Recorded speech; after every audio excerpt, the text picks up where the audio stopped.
ಬನ್ನೀರಣ್ಣ ಬನ್ನೀರಣ್ಣ ಕಥೆಯ ಕೇಳಲು ಬನ್ನೀರಣ್ಣ, ನಾ ಹೇಳುವಂತ ಕಥೆಯ ಕೇಳಿ ಅದರಂತೆ ನೀವು ಮಾಡುವಿರಾ? ಬನ್ನೀರಣ್ಣ ಬನ್ನೀರಣ್ಣ ಕಥೆಯ ಕೇಳಲು ಬನ್ನೀರಣ್ಣ, ನಾ ಹೇಳುವಂತ ಕಥೆಯ ಕೇಳಿ ಅದರಂತೆ ನೀವು ಮಾಡುವಿರಾ?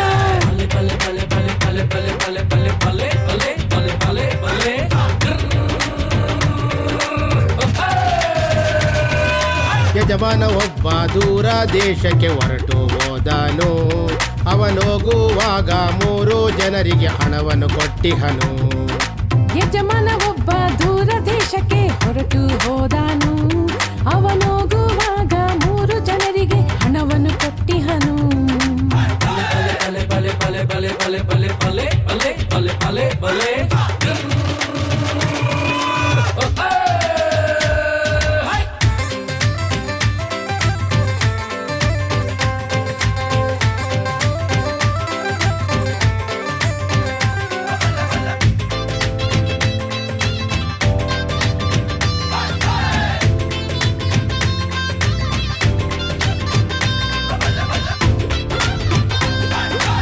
ಐದು ಹಣವನ್ನು ಪಡೆದುಕೊಂಡವನು ಅದ್ದಾಗಿ ತಿರುಗಿ ಕೊಟ್ಟಿಹನು.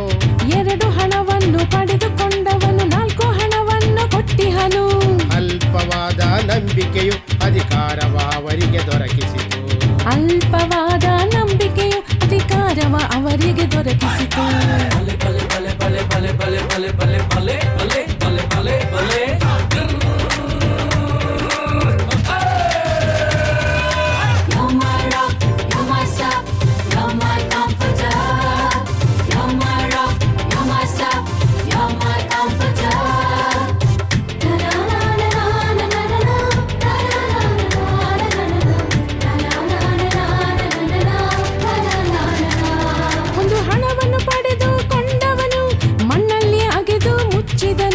ಯಜಮಾನನ ಮೇಲೆ ಆತನು ಆರೋಪವನ್ನು ಮಾಡಿದನು.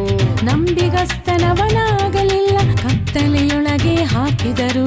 ನಂಬಿಗಸ್ತನವನಾಗಲಿಲ್ಲ, ಕತ್ತಲೆಯೊಳಗೆ ಹಾಕಿದರು. ನಮ್ಮ ಯಜಮಾನ ಯೇಸು ಶೀಘ್ರವಾಗಿ ಲೋಕಕ್ಕೆ ಬರುವನು. ನಮಗೆ ಕೊಟ್ಟಿರುವ ತಲಾಂತುಗಳಿಗೆ ಲೆಕ್ಕವ ಕೇಳುವನು. ನಮ್ಮ ಯಜಮಾನ ಯೇಸು ಶೀಘ್ರವಾಗಿ ಲೋಕಕ್ಕೆ ಬರುವನು. ನಮಗೆ ಕೊಟ್ಟಿರುವ ತಲಾಂತುಗಳಿಗೆ ಲೆಕ್ಕವ ಕೇಳುವನು. ನಂಬಿಕೆಯನ್ನು